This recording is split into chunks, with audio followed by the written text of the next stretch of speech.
Hello there, welcome back to my channel, and today we are going to be painting a Warhammer Underworlds Spiteshroom from the Mollog's Mob box. This is a really cool little miniature, loads and loads of detail. This is going to be quite a fun and interesting little paint actually, because it's a surprisingly small miniature, but there's so much detail and there's so much that we're able to make use of, you know, all these little folds in the mushroom and things like that. So this guy looks very much like a funguy. So without further ado, let's crack on. So we're going to start out with a Vallejo Bone White. Bone White is a little bit of a creamy textured white, and I'm starting with this one because I don't want the mushroom part itself to look too white. You don't want it to be a bright white, you want it to be a little bit more of a I suppose a little bit more earthy, so a cream white is a good starting point for this because it's not going to be too over the top. This colour should tone down quite nicely, and it should tone in with some of the other colours we're going to use through this this little paint as well. There are one or two obscure paints, so I apologise if you're going to go looking for those, but you can use alternatives as always anyway.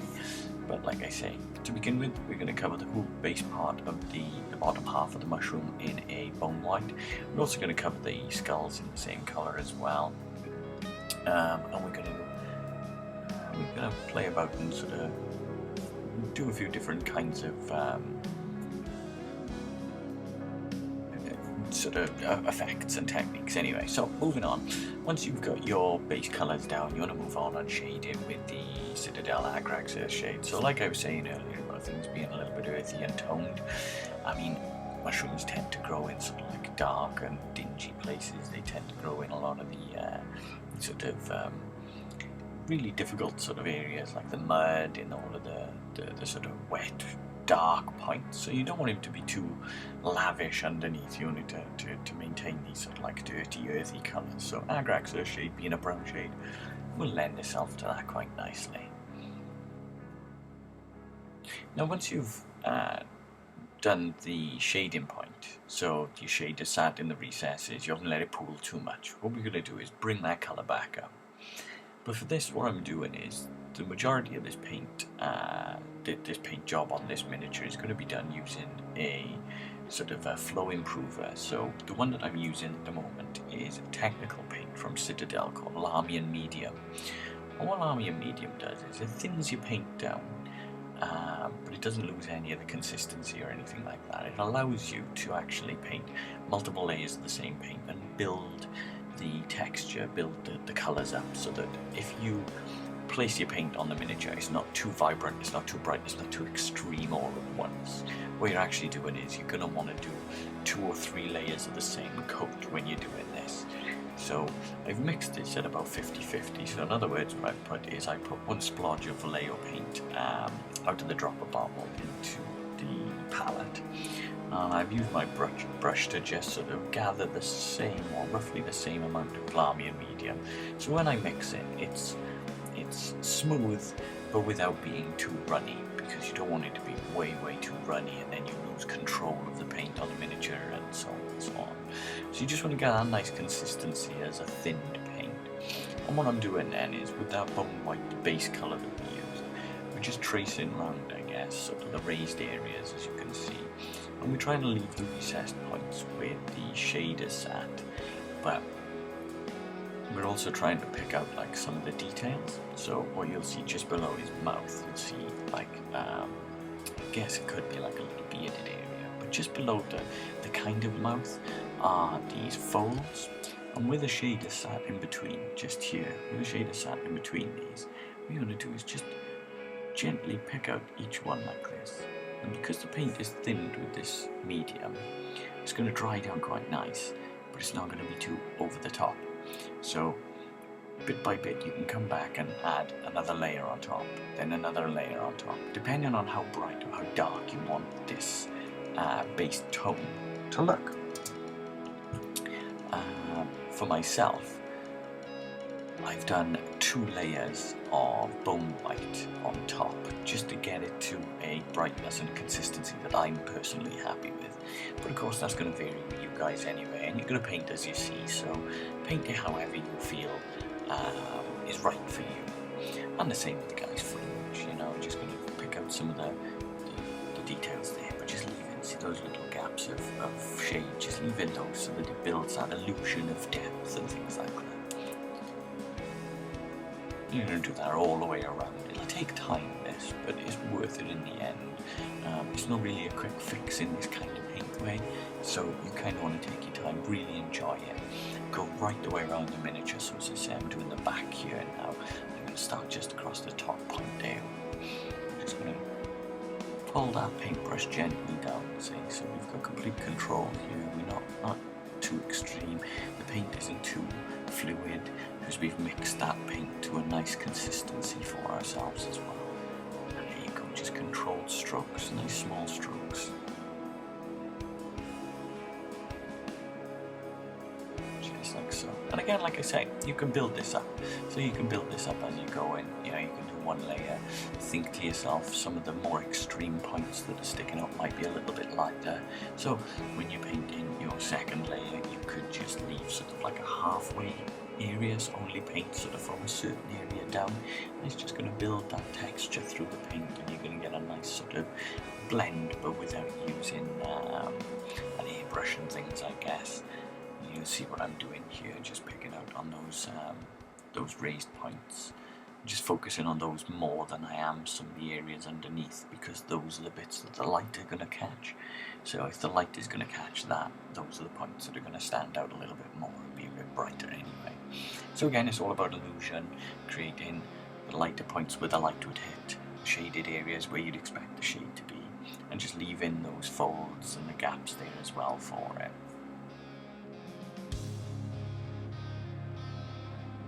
Not only are we going to be doing all of the mushroom, you also want to make sure to do that to the skulls as well.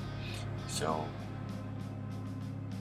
because this is a thinned down sort of medium paint, again, it'll take a couple of layers, but you get this nice tone between the base, so the darker bits underneath, to the lighter bits above.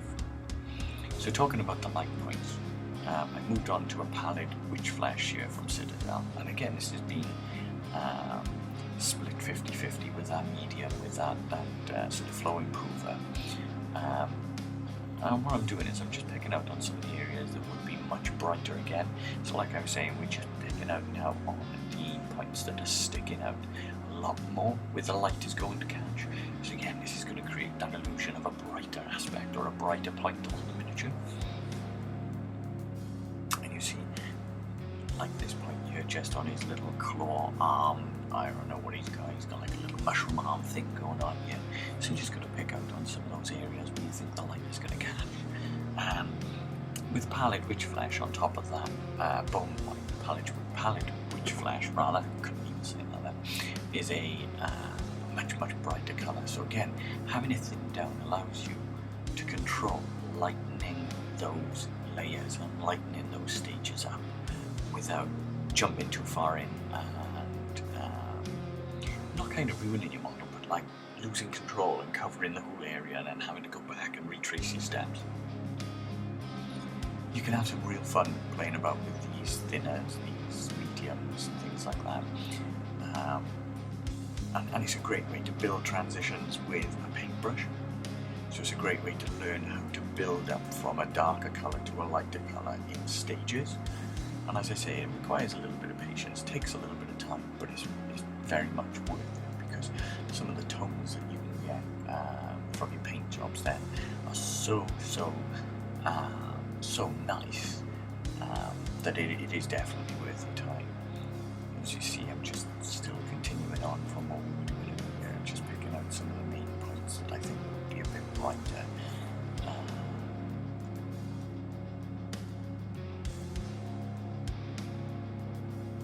Got a nice controlled thin brush here. I'm using a 0 size brush for some of the more detailed area here.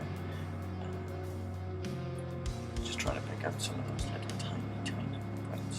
out as well.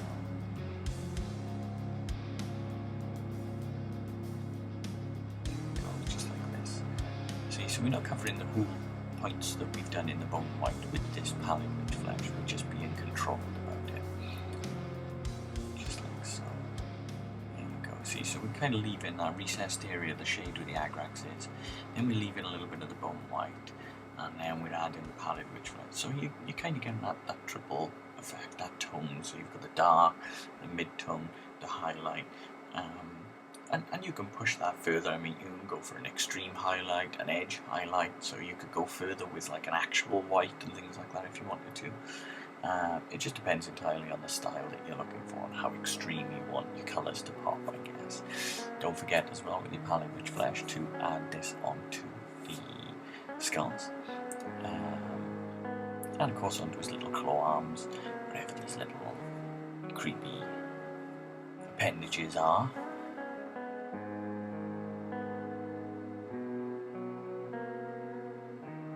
Doesn't look like the friendliest of mushrooms, I will be honest. But hey, you never know, you might just be misunderstood. Who knows? With skulls, I tend to pick out just, again, sort of like the highlighted areas with this. So going across the top of the skull, I try to leave like a small, very, very thin line between sort of the eye sockets and the skull itself, just to create like an almost like a tiny brow line, I guess. So again, creating that little bit of depth, creating a little bit more character than just a white skull on the floor and things like that. So once I've got to this stage now, I'm using Citadel's Agrax Earthshade. We're going back to this. This time we're going to thin this down again with our Improver, our Lamian Medium, and we're going to sort of water this one down quite a bit so that it only then rests heavily in the recessed areas. So some of the highlighted points that we've done aren't going to get covered and toned down by this shade. This shade is only really going to pick out like the eye sockets, the mouth and things like that. You could still continue the same thing that you normally would with the shade, so be as controlled as possible. Take your time, don't let it pool too much in the areas you don't want, you know, try to make sure that it sits where you want it to. So there we go. Once we've got the bottom part, then we're going to move on to the mushroom point itself. And for this, I wanted to try and make it a little bit different, because for the box set, you've got a little sort of flying squid guy, which I've already painted, and I painted in red.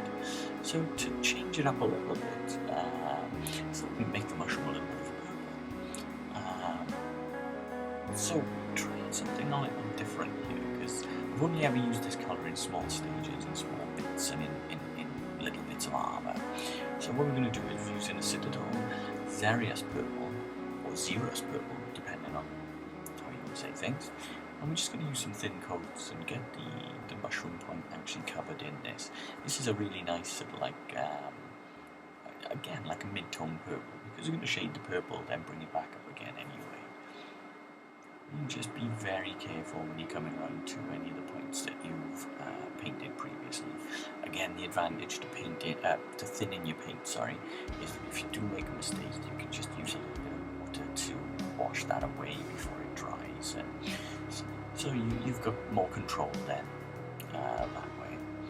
So once our Xeros purple is complete, we can move on and give it a quick layer of Troopy Violet, which is a shade from Citadel as well. This is a nice dark shade, and this is going to sit in the recess points, so those little holes, and in between the little mushroom points that are growing out of the mushroom itself. Again, take your time, cover the whole point of the purple.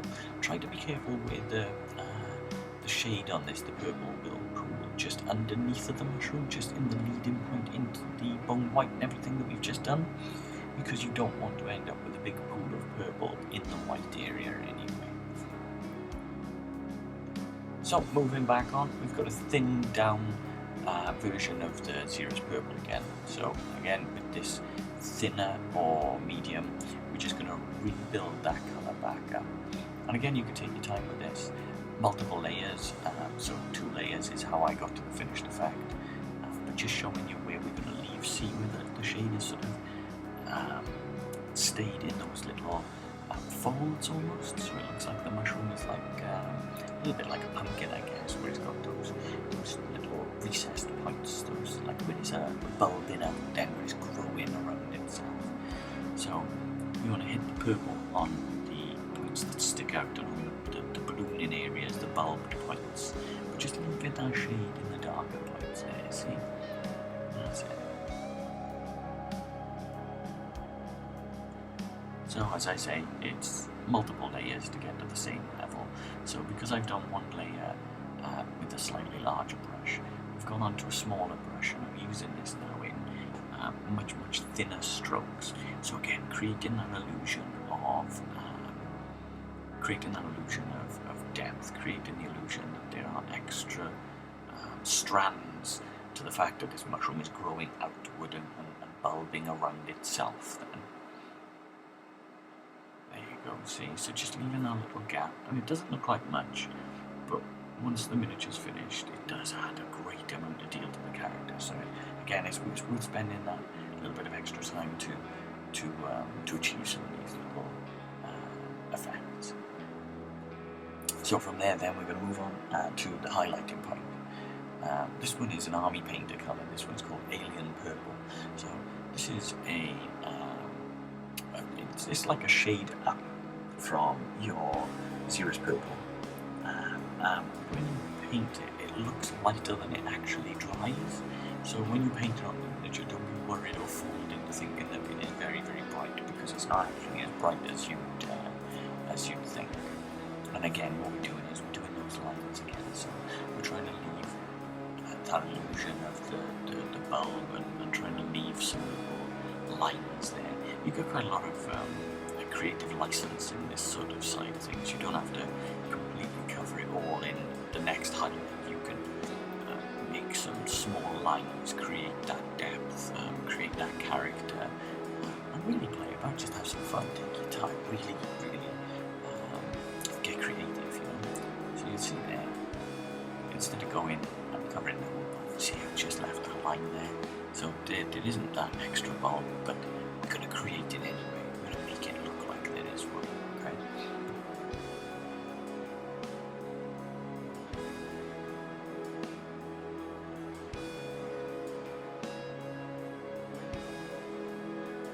Okay, cool. So once we've hit that point, we're going to use that very thinned down version of Agrax Earthshade again. You can thin it a little bit more than you normally would this time around if you like. The only reason that I'm adding this is to just tie that colour to the bottom. So again, just keeping the earthy tones together so that it's not looking bright purple on top of sort of brown. So again, it's just trying to get that brown Agrax to sit into the recesses. Okay, so it just ties those colours together. Now we're moving back onto the mushroom point. This time we're going to use sort of like an extreme highlight, so kind of like an edge highlight. Now, with purple, to make the edges, or to give it a highlight and a little bit more character, we're actually going to use pink to highlight it. And for this one, we're using a Citadel Pink Horror. Pink Horror, when you place this, when you start to paint this on the picture, again, you might think, oh wow, this is really bright, this is a bit extreme for the purple, but it will dry down into a really nice tone for the purple. And again, because I'm using that medium, that thinner, just to make sure that the paint isn't too extreme, it's not going to be too bright. This is going to be nice and thin, nice flowing colour, so it's not going to be too outlandish. With this now, you only use a very fine brush, so for this one I think I'm using like a 00 brush, just to make sure that I'm getting those lines nice and thin, nice and smooth. And ideally, you just want to hit either side with that, with the darker recessed points on, like so. And the reason being is because it's just picking up the edges as to where it is. So you'll see across the top, I've already done the cracked points, and that's all I've done is just sort of edge highlighted with the side of the brush across there. And now I'm also going to want to go around and just fill in those rings in the mushroom as well, so that they stand out and they are highlighted as well. Sometimes it may be easier to do this like as almost like a dry brush, so just using the side of your brush rather than actually the tip of your brush. And sometimes using the tip of your brush with a thin down paint, the paint might actually sit into the holes themselves. So where you can see the lines that I've created, what we're going to do now is the mushroom has smaller mushrooms growing on itself. So to tie those in, we're going to paint those red. So you've got the main mushroom is purple, then the pink to highlight the purple, and then we're going to use red then to stand off the purple. So again, it all ties in. These sort of colours are going to tie together, and they're going to also stand out a little. Now the paint I'm using for this one is a little bit of a random one. This is a Vallejo red, but it's one of the paints that I got in my paint kit that is it's a model A paint, so it's already pre-thinned, but it's also very, very bright. It comes out a little bit like a candy red. Now you can use any red for this. Probably the next mid-tone red that I would go for would probably be, if you were using the Citadel, I'd probably use an Evil Sun Scarlet for this. Just because it's bright enough to actually have a little bit of colour, a little bit of texture, it stands out nice then from the darker purple that we've been using. I'm going around painting all of the mushrooms. You don't have to paint them all red. As you'll notice, one of them there, the flat mushroom, I've actually painted purple, again to tie the base into the miniature a little bit so that we are looking quite similar.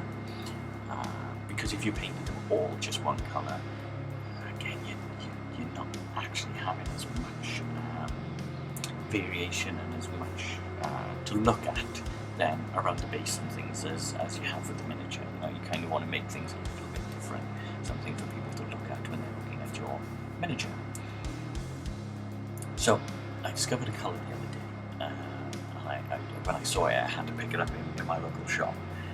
This is a army painter Hydra turquoise, and it's a really vibrant colour, really, really nice, lovely tone. And with the mushroom, with the smoke effect coming out of the top of the mushroom, I kind of wanted to make it look a little bit more magical. Now originally, I was going to paint the smoke grey, but once I saw this in my local shop, I had to pick it up. So I figured I'd never used it. Let's try to make the mushroom look a little bit more magical and paint some extra colour in. So this is where we are, using this paint, this army painter turquoise to kind of create this this amazing, like, magical glow. And with it being so bright originally, it gives you a little bit more leeway to tone it down and tone it back up, which we'll get to as we go. As you'll see, I primed my model in a grey. It's just a flat grey primer. I tend to pick up very cheap primers. I pick them up from a store. If you're in the UK, I pick my primers up from a store called Wilco. They're only about £5 for a primer. There's greys, there's white, there's black. Personally, I don't prime in black. I normally prime either white or grey because I like my colours to pop. And when you prime in black, you have to put a few extra layers in to get those colours out. So I tend to prime in grey or in white, nice bright, vibrant white. Now once you've done the turquoise and the turquoise is dried, you're going to move on and just use the Citadel Drakenhof Nightshade. Now Nightshade is a very, very dark blue shade. So by using the Lamian medium again, we are actually thinning it so that it doesn't stop it being any less dark. But what we're actually doing is we're controlling that darkness into just the extreme recessed areas. So you'll see that some of the points where the blue is across the top, as you see me running the brush across, the paint actually just kind of rolls off the top points and only sits more so into the recessed areas. Now if we hadn't thinned the paint down so much, some of that blue would sit on the top, so we'd have to paint it over and paint through it. So it gives you a bit more control. And just quickly add in a little bit onto the claws there. Just using like a khaki colour, so for that one was a Zandri dust from Citadel. Using a thin down Lamian medium, again, this is an Agrax Earthshade. And the Agrax Earthshade is just going to tie the mushroom into the rest of the model. Be careful with that because you don't want to allow that Agrax to go back onto the purple, so just control that a little bit. once you've done your shade, then we're just going to add the red back onto the tips of the mushrooms, just again bring a bit of the vibrancy back out. I mean, this is all stuff that I do on pretty much all of my paints anyway, on all of my builds and paint jobs, is tone it down, build it back up. I prefer to tone down and then build up than build up and have to tone down later. So yeah.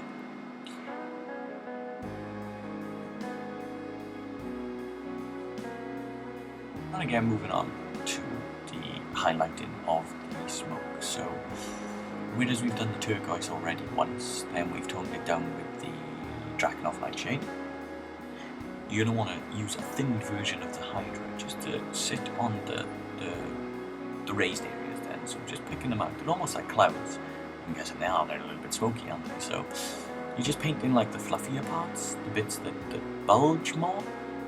Just being a little bit careful of where the shade is sat on the stretchy points, as the smoke looks like it's just rising from the top of the mushroom there. And again, because this is like thinned down with the Lahmian medium, you can kind of put multiple layers on. Again, it dries quite even, so you don't look like you've been too extreme with it. It doesn't look like you've been at the model and just like throwing paint at it. Looks like it has a nice even texture to it, which is great. That's kind of what we're looking for. Again, just trying to avoid the majority of the recess points. Creative license again, if you want to create like this, that almost semblance that there's extra lines there just by running the brush strokes. Then you can. That's great as well. That's fantastic. Now for this bit, I'm getting a little bit more creative, I guess, because to highlight with this, I picked up the Hydra Turquoise, but I don't have in my paint kit a paint that highlights it. So because I don't have a paint that highlights it, what I've done is I've used the Hydra Turquoise with a small blend of bone white. So I put like one small splodge of bone white into the Hydra Turquoise, mix that together with the Lahmian medium as well, with the sort of flow improver, just to create a little bit of a brighter shade of what I already have. Now, with the bone white being a cream, not an actual white, you get a nice lighter step up than you would if you just put white in with it. White would sort of like boost it a bit too much. So with it being a cream and your original colour, you just get this almost like a slightly lighter shade. The only trouble is if you add too much of the cream into it, your main colour, your starting colour, becomes a bit too creamy, and then you kind of lose out on the main sort of original colour. So after doing the normal Hydra Turquoise, then doing a mix where I put one splodge of the bone white in, so just one dab out of the dropper pot. Now I'm using the Hydra Turquoise with 2 splodges of bone white, and for this one now it's just for the extreme highlights. This here I'm just touching it, but again, because of that Lahmian medium, because of that flow improver, it's not going to dry too extreme. It's going to dry in a way that it looks like it belongs, like it is highlighting. So it's quite a cool little technique for highlighting. I tend to highlight like this a lot with skin. So skin tones I highlight a lot with the ordinary skin tone, then one splodge of like a creamy white, and just mix those together until I get to a tone that I'm quite happy with. A lot of this is trial and error, so I can explain to you what I've done, but showing you, you'd have to try it yourself and learn yourself as well.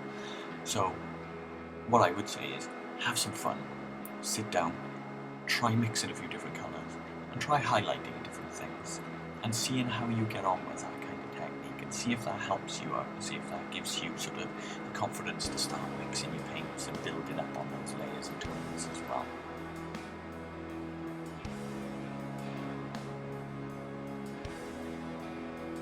There you see, just hitting those extreme edges now for this one, because this is the lightest part of the highlighting that I'm doing. Just taking my time, nice and gentle, no need to go and rush at it and be so extreme. Sometimes less is more, just building up those layers and just being gentle, just taking your time. You can build those layers bit by bit anyway. So for the mushrooms then, I wanted to add a few little dots, because the mushrooms are smaller little mushrooms like the big mushroom. Using the bone white again, just to add the dots so that creamy white isn't too bright and extreme. So the cream then almost suits and fits with the big mushroom, because we did the base point in cream, the top point in burgundy and red. So again, just tying on those little bits of the base into the miniature itself so it looks like it belongs.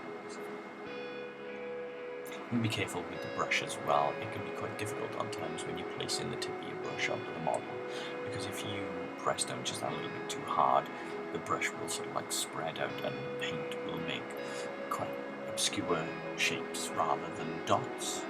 And I'll show you a way that you can do something to combat that in a second.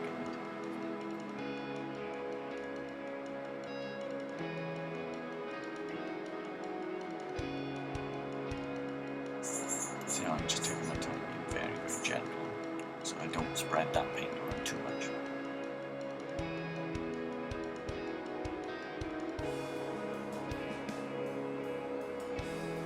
Now I'm not going to paint the mushrooms that are poking out the sides of the main mushroom, because I think if I put too many dots around, it's going to detract from the miniature itself. So I'm keeping those just a nice red.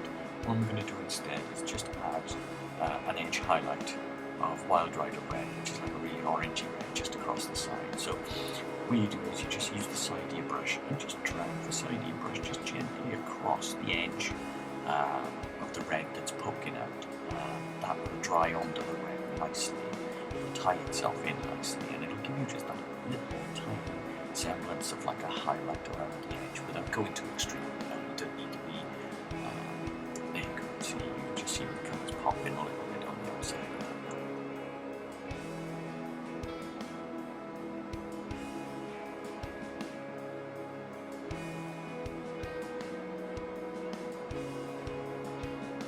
So, whereas I was talking about white and cream and having things that stand out and things that stick out, obviously we wanted to tie the bone white into the smaller mushrooms, and I was talking about the brush, where you can end up with the brush spreading out and the paint spreading out.